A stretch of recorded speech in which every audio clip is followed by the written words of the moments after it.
Hello दोस्तों, आपका स्वागत है हमारे अपने चैनल में।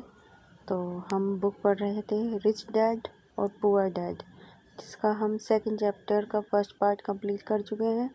इस बुक के ऑथर हैं रॉबर्ट टी कियोसाकी, जो अपनी लाइफ से रिलेटेड कुछ महत्वपूर्ण बातों को शेयर कर रहे हैं हमारे साथ। तो चलिए हम आगे की कहानी पढ़ते हैं कि आगे क्या हुआ है। हमने पिछले वीडियो में देखा था कि किस तरीके से कियोसाकी अपने फादर से पूछते हैं कि अमीर कैसा बना जाए, और वो बताते हैं कि आप इसके बारे में जाके माइक के पापा से पूछो। तो माइक बोलता है कि ठीक है, मैं अपने डैडी से बात कर लूँगा और हम दोनों मिलके पिताजी से बात करेंगे। तो उन्होंने इस बात के लिए शनिवार का दिन चुना और माइक फ़ोन किया। माइक के डैडी माइक और मुझसे मिलने के लिए तैयार हो गए थे।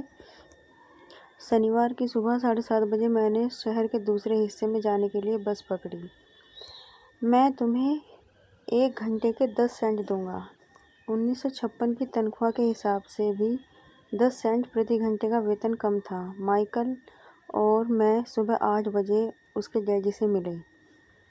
वे पहले से ही व्यस्त थे और उनके पास 1 घंटे से भी ज़्यादा का काम मौजूद था। जब मैं उनके साधारण, छोटे और साफ घर के सामने पहुंचा, तो मैंने देखा कि उनका कंस्ट्रक्शन सुपरवाइज़र अपने पिकअप ट्रक में वहां से जा रहा था। मुझे उन्हें दरवाजे पर ही मिलना था। डैडी अभी फ़ोन पर हैं और उन्होंने कहा है कि हम लोग पीछे के पोर्च में उनका इंतज़ार करें, माइक ने दरवाज़ा खोलते हुए कहा। जब मैंने पुराने घर की दहलीज के अंदर कदम रखा तो लकड़ी के पुराने फर्श की चरमराहट सुनाई दी। दरवाजे के भीतर सस्ती सी चटाई थी। चटाई वहां इसलिए रखी गई थी ताकि फर्श पर पड़े अनगिनत कदमों के निशानों को छुपाया जा सके। हालांकि वह साफ थी, पर यह स्पष्ट दिखता था कि उसे बदल देना चाहिए। जब मैं संकरे लिविंग रूम में घुसा तो मेरा दम घुटने लगा था। वहाँ पुराने फर्नीचर की बू आ रही थी और निश्चित रूप से उस फर्नीचर को संग्रहालय में होना चाहिए था। सोफे पर 2 महिलाएं बैठी थी जिनकी उम्र मेरी माँ से थोड़ी ज़्यादा होगी। महिलाओं के सामने एक पुरुष मजदूरों के कपड़ों में बैठा हुआ था। उसने खाकी पैंट और खाकी शर्ट पहन रखा था। हालांकि कपड़े साफ और प्रेस किए हुए थे, परंतु उनमें स्टार्च नहीं किया गया था।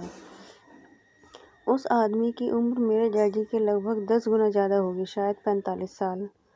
जब मैं और माइक उनके पास से गुजरते हुए किचन की तरफ गए, जहाँ से पोर्च का रास्ता था, तो वे मुस्कुराए। मैं भी जवाब में शर्माकर मुस्कुरा दिया। ये लोग कौन हैं? मैंने पूछा। अरे, ये लोग डैडी के लिए काम करते हैं। बूढ़ा व्यक्ति उनके वेयरहाउस को संभालता है और महिलाएं रेस्टोरेंट की मैनेजर हैं। और तुमने उस कंस्ट्रक्शन सुपरवाइज़र को तो देखा ही होगा, जो यहाँ से 50 मील दूर एक सड़क परियोजना पर काम कर रहा है। उसका दूसरा सुपरवाइज़र, जो बहुत से घर बना रहा है, वह तुम्हारे आने से पहले ही जा चुका है। क्या ऐसा हमेशा ही होता है? मैंने पूछा। हमेशा तो नहीं, पर अक्सर होता ही है, माइक ने कहा, और मेरे पास अपनी कुर्सी खींचते हुए वह मुस्कुराया। मैंने उनसे पूछा था कि क्या वे हमें पैसा बनाना सिखाएंगे। माइक ने मुझे बताया। अच्छा, और उन्होंने इसका जवाब क्या दिया? मैंने सावधानीपूर्वक उत्सुकता से पूछा। पहले तो उनके चेहरे पर हंसी आई और फिर कुछ सोचकर उन्होंने कहा कि वे हमारे सामने एक ऑफ़र रखेंगे। अच्छा, मैंने कहा और अपनी कुर्सी की पीठ दीवार से टिका ली। मैं वहाँ कुर्सी के पिछले 2 पैरों के सहारे टिका बैठा रहा। माइक ने भी ऐसा ही किया। क्या तुम्हें पता है कि वे कौन सा ऑफ़र देने वाले हैं? मैंने पूछा। नहीं, पर हमें जल्दी ही इसका पता चल जाएगा। अचानक माइक के डैडी उस पुराने दरवाजे में से घुसकर पोर्च में दाखिल हुए। माइक और मैं अपने पैरों पर कूद गए, आदर के कारण नहीं, बल्कि इसलिए कि हम चौंक गए थे। तो बच्चों, तैयार? माइक के डैडी ने एक कुर्सी हमारे पास खिसकाते हुए पूछा। हमने अपने सिर हिलाए और अपनी कुर्सियों को दीवार के पास से खींचकर उनके सामने रख दिया। वे एक विशाल शरीर के मालिक थे, लगभग 6 फीट ऊंचे, 200 पाउंड वजनी। मेरे डैडी इससे ऊंचे थे, लगभग इसी वजन के और माइक के डैडी से 5 साल बड़े थे। वे लगभग एक जैसे ही थे, हालांकि दोनों एक ही प्रजाति के नहीं थे। हो सकता है कि उनकी ऊर्जा एक सी हो। माइक का कहना है कि तुम पैसा कमाना सीखना चाहते हो। क्या यह सही है रॉबर्ट?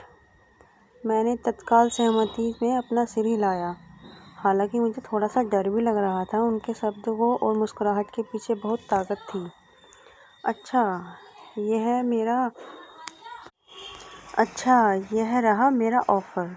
मैं तुम्हें सिखाऊंगा, लेकिन मैं ऐसा क्लासरूम की शैली में नहीं करूंगा। अगर तुम मेरे लिए काम करोगे तो उसके बदले में मैं तुम्हें सिखाऊंगा।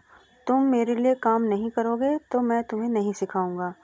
अगर तुम काम करते हो तो मैं तुम्हें ज़्यादा तेज़ी से सिखा सकता हूँ, और अगर तुम सिर्फ बैठकर मेरी बातें सुनते हो तो जैसा कि तुम लोग स्कूल में करते हो, तो इससे मेरा समय बर्बाद होगा।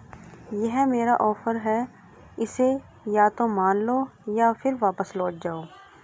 क्या मैं आपसे पहले एक सवाल कर सकता हूँ? मैंने पूछा। नहीं, इसे या तो मान लो या फिर वापस लौट जाओ। मेरे पास बर्बाद करने के लिए फालतू समय नहीं है। अभी ढेर सारा काम पड़ा हुआ है। अगर तुम में तत्काल फैसला लेने की क्षमता नहीं है तो तुम कभी पैसा कमाना नहीं सीख पाओगे। मौके आते हैं और चले जाते हैं, इसलिए तत्काल निर्णय लेने की क्षमता एक महत्वपूर्ण कला है। तुमने जैसा चाहा था वैसा एक मौका तुम्हारे सामने मौजूद है। अगले 10 सेकंड में या तो पढ़ाई शुरू हो जाएगी या फिर यह हमेशा के लिए ख़त्म हो जाएगी। माइक के डैडी ने चिढ़ाने वाली मुस्कुराहट के साथ कहा। मंजूर, मैंने कहा। मंजूर, माइक ने कहा। बहुत बढ़िया, माइक के डैडी ने कहा। 10 मिनट में मिसेस मार्टिन आ जाएंगी। उनसे बातें करने के बाद मैं तुम्हें उनके साथ भेज दूंगा और तुम लोगों को काम शुरू हो जाएगा। मैं तुम्हें हर 10 घंटे के 10 सेंट दूंगा और तुम हर शनिवार 3 घंटे काम करोगे। पर आज तो मेरा सॉफ्टबॉल का मैच है, मैंने कहा। माइक के डैडी ने अपनी आवाज़ को धीमा परंतु कड़क करके कहा, या तो मान लो या फिर वापस लौट जाओ। मान लिया, मैंने जवाब दिया। सॉफ्टबॉल खेलने के बजाय काम करने और सीखने का विकल्प चुनने में ही समझदारी थी। शनिवार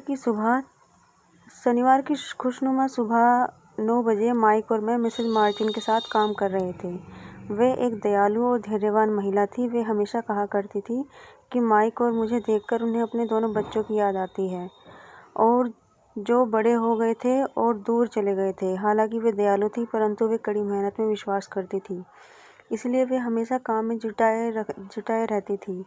वे बहुत कड़क मैनेजर थी। हम 3 घंटे तक डिब्बाबंद सामानों को शेल्फ पर से उतारते थे और उनकी धूल साफ करते थे और फिर उन्हें करीने से जमाते थे। यह बड़ी मेहनत का काम था और बोरियत भरा भी। माइक के डैडी को मैं अपना अमीर डैडी कहता हूँ। उनके पास इस तरह के 9 सुपर सेट थे जहाँ पार्किंग के लिए बहुत जगह थी। वे 7 से 11 कन्वीनियंस स्टोर्स के शुरुआती संस्करण थे। पड़ोस के जनरल स्टोर जहाँ लोग दूध, ब्रेड, बटर, सिगरेट जैसी चीज़ें खरीदते थे। समस्या यह है कि हवाई में एयर कंडीशनिंग नहीं थी और गर्मी के कारण स्टोर्स अपना दरवाज़ा बंद नहीं कर सकते थे। स्टोर के दोनों ओर दरवाज़ों को पूरा खुला रखा जाता था ताकि सड़क और पार्किंग की जगह सामने दिखती रहे। जब भी कोई कार पार्किंग में आती थी तो उसके साथ धूल का गुब्बार भी आ जाता था और स्टोर में घुसकर डिब्बों पर जम जाता था। इसलिए हम लोगों को नौकरी तभी तक चलती जब तक कि एयर कंडीशनिंग नहीं हो जाती। 3 हफ्तों तक माइक और मैं मिसेस मार्टिन के पास जाकर 3 घंटे काम करते रहे।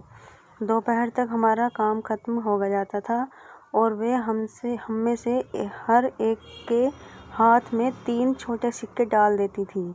उस समय 50 के दशक में 9 साल की उम्र में भी 30 सेंट कमाने में कोई ख़ास खुशी नहीं होती थी।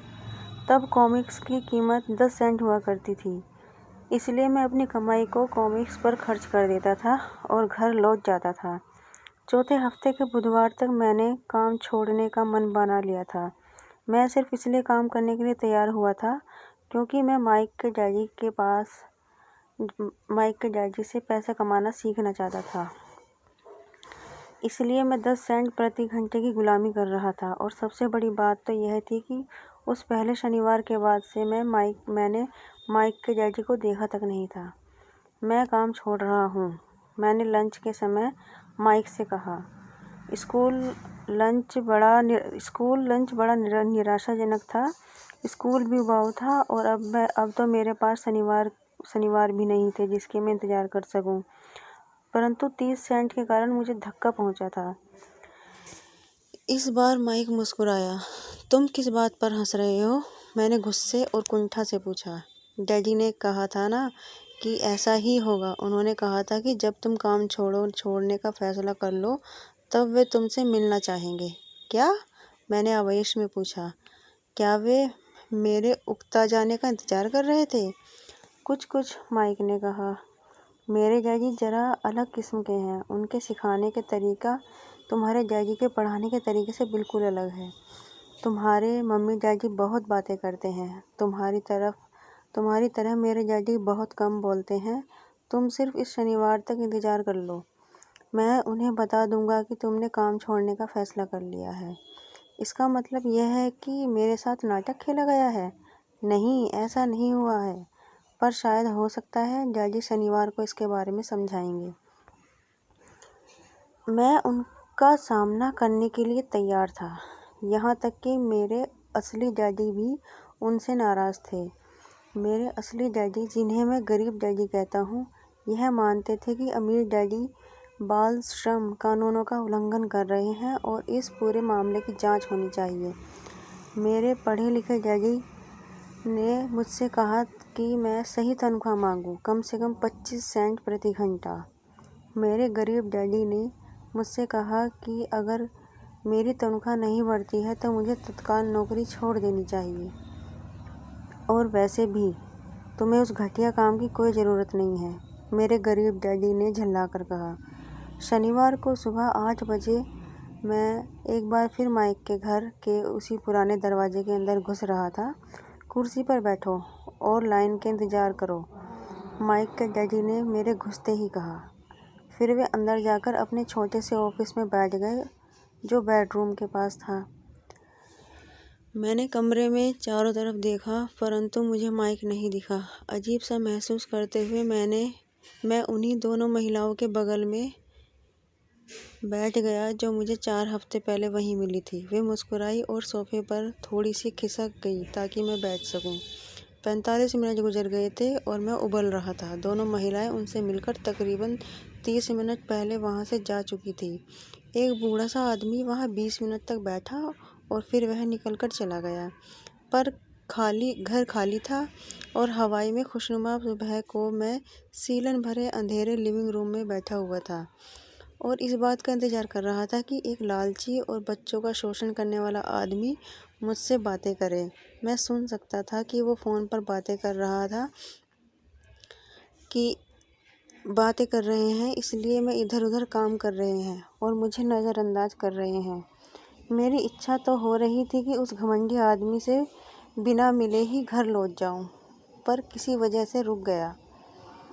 आखिर 15 मिनट बाद ठीक 9 बजे मेरे अमीर डैडी अपने ऑफिस से बाहर निकले। बिना कुछ कहे उन्होंने हाथ से मुझे इशारा किया कि मैं उनके दड़बे नुमा ऑफिस में आऊं। अमीर डैडी ने अपने ऑफिस कुर्सी पर बैठते हुए कहा, या तो तुम्हारी तनख्वाह बढ़ाई जाए या तुम काम छोड़ रहे हो, है ना? हाँ, समझौते के मुताबिक आप अपनी शर्त पूरी नहीं कर रहे हैं, मैंने लगभग आंसुओं से भीगे स्वर में कहा। 9 साल के बच्चे के लिए एक वयस्क का सामना करना बहुत ज़्यादा डरावना था। आपने कहा था कि अगर मैं अपने लिए काम करूँगा तो आप मुझे पैसा कमाना सिखाएंगे। अपनी तरफ से मैंने आपके लिए काम किया है, मैंने कड़ी मेहनत की है। इस काम के लिए मैंने अपने बेसबॉल गेम को भी कुर्बान कर दिया और अब आप अपने वादे से मुकर रहे हैं। आपने मुझे कुछ भी नहीं सिखाया है, आप धोखेबाज हैं, जैसा शहर के सभी लोग कहते हैं। आप लालची हैं, आप केवल पैसा कमाना चाहते हैं और अपने कर्मचारियों का बिल्कुल ध्यान नहीं रखते। आपने मुझे इतनी देर तक बाहर बिठाए रखा और मेरी जरा सी भी इज्जत नहीं की। मैं एक छोटा सा बच्चा हूँ और आपको मेरे साथ इससे बेहतर बर्ताव करना चाहिए था। अमीर डैडी ने अपनी कुर्सी पर पीछे की तरफ झुक गए। अपने हाथों को ठुड्डी तक लाकर उन्होंने मुझे घूरा। ऐसा लग रहा था जैसे वो मेरा विश्लेषण कर रहे थे। बुरा नहीं है, उन्होंने कहा। 1 महीने से भी कम समय में तुम वही भाषा बोल रहे हो जो मेरे ज़्यादातर कर्मचारी बोलते हैं। क्या? मैंने पूछा। मैं समझ नहीं पा रहा था कि वे क्या कह रहे हैं और इसलिए मैंने अपना दुखड़ा रोना चालू रखा। मुझे लगता था कि आप अपने वादे पर कायम रहेंगे और मुझे सिखाएंगे। इसके बजाय आप तो मुझ पर अत्याचार करना चाहते हैं। यह तो जुल्म है, सरासर जुल्म। मैं तुम्हें सिखा तो रहा हूँ, अमीर डैडी ने धीमी आवाज़ में कहा। आपने मुझे क्या सिखाया है? कुछ भी नहीं, मैंने गुस्से में कहा। एक बार मैं चंद सिक्कों में काम करने के लिए तैयार हो गया। उसके बाद तो आपने मुझसे बात तक नहीं की। 10 सेंट प्रति घंटे। मैं आपकी शिकायत सरकार से करूँगा। हमारे देश में भी बाल श्रम कानून है। आप तो जानते ही हैं कि मेरे जज सरकार के लिए काम करते हैं। शाबाश, अमीर जज ने कहा। अब तुम उन ज़्यादातर लोगों की भाषा बोल रहे हो जो कभी मेरे लिए काम करते थे। वे लोग जिन्हें या तो नौकरी से निकाल दिया है या जिन्होंने खुद मेरी नौकरी छोड़ दी है। तो इस बारे में मैं आपको क्या कहना है? मैंने पूछा। मुझे यह लग रहा था कि कम उम्र के बावजूद मैं बहादुरी से बातें कर रहा था। आपने मुझसे झूठ बोला। मैंने आपके लिए काम किया और आपने वादा पूरा नहीं किया। आपने मुझे भी कुछ नहीं सिखाया। कौन कहता है कि मैंने तुम्हें कुछ नहीं सिखाया? अमीर डैडी ने शांति से कहा। मैंने 3 हफ्ते तक काम किया और इस बीच आपने सिखाना तो दूर, मुझसे कभी बात तक नहीं की। मैंने अपने व्यंग भरे अंदाज में कहा। क्या सिखाने का मतलब केवल भाषण या बातचीत होता है? अमीर डैडी ने पूछा। और क्या, मैंने जवाब दिया। इस तरह से वे तुम्हें स्कूल में सिखाते हैं, उन्होंने मुस्कुराकर कहा। परंतु ज़िंदगी तुम्हें इस तरह नहीं सिखाती और मेरा यह मानना है कि ज़िंदगी सबसे बढ़िया टीचर होती है। ज़्यादातर वक्त ज़िंदगी आपसे बातें नहीं करती, एक तरह से आपको धक्का देती है। हर धक्के के जरिए ज़िंदगी आपसे कहती है, जाग जाओ, मैं तुम्हें कुछ सिखाना चाहती हूँ। यह आदमी कैसी बेसिर पैर की बातें कर रहा है, मैंने अपने आप से पूछा। ज़िंदगी अगर मुझे धक्का देती है तो इसका मतलब यह है कि ज़िंदगी मुझसे बातें करती है। और अब मैं जान चुका था कि मुझे यह काम तत्काल छोड़ देना चाहिए। मैं किसी ऐसे आदमी से बातें कर रहा था जो पागल था या जिसे ताले में बंद रखने की ज़रूरत थी। अगर तुम ज़िंदगी के सबक सीखते हो तो इससे तुम्हें ज़्यादा फ़ायदा होगा। अगर तुम ऐसा नहीं करते हो तो ज़िंदगी तुम्हें लगातार धक्का देती रहेगी। लोग 2 चीज़ें करते हैं। कुछ लोग ज़िंदगी के धक्कों को सहन करते चले जाते हैं, बाकी लोग गुस्सा हो जाते हैं और को ज़िंदगी धक्का दे देते हैं।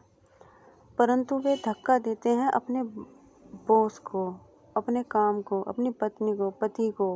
वे यह नहीं जानते कि ज़िंदगी उन्हें धक्का दे रही है। मैं नहीं चाहता कि वे किस बारे में बात कर रहे थे। ज़िंदगी हम सबको धक्के मारती है। कुछ लोग हार मान लेते हैं, बाकी के लोग लड़ते हैं। कुछ लोग सबक सीख लेते हैं और आगे बढ़ जाते हैं। वे ज़िंदगी के धक्कों का स्वागत करते हैं। इन गिने चुने लोगों के लिए इसका मतलब यह होता है कि उन्हें कुछ नया सीखना चाहिए। वे सीखते हैं और आगे बढ़ जाते हैं। ज़्यादातर लोग छोड़ देते हैं और कुछ लोग तुम्हारी तरह लड़ते भी हैं।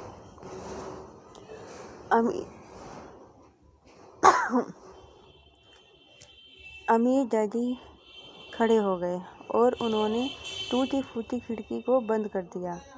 अगर तुम यह सबक सीख लेते हो तो तुम एक समझदार, अमीर, सुखी युवक बन सकते हो। अगर तुम यह नहीं सीखते हो तो तुम ज़िंदगी भर अपनी समस्याओं के लिए अपनी नौकरी, कम तनख्वाह और अपने बॉस को कोसते रहोगे। तुम हमेशा ऐसे बड़े मौके की उम्मीद करते रहोगे जो आए और तुम्हारी आर्थिक समस्याओं को सुलझा दे।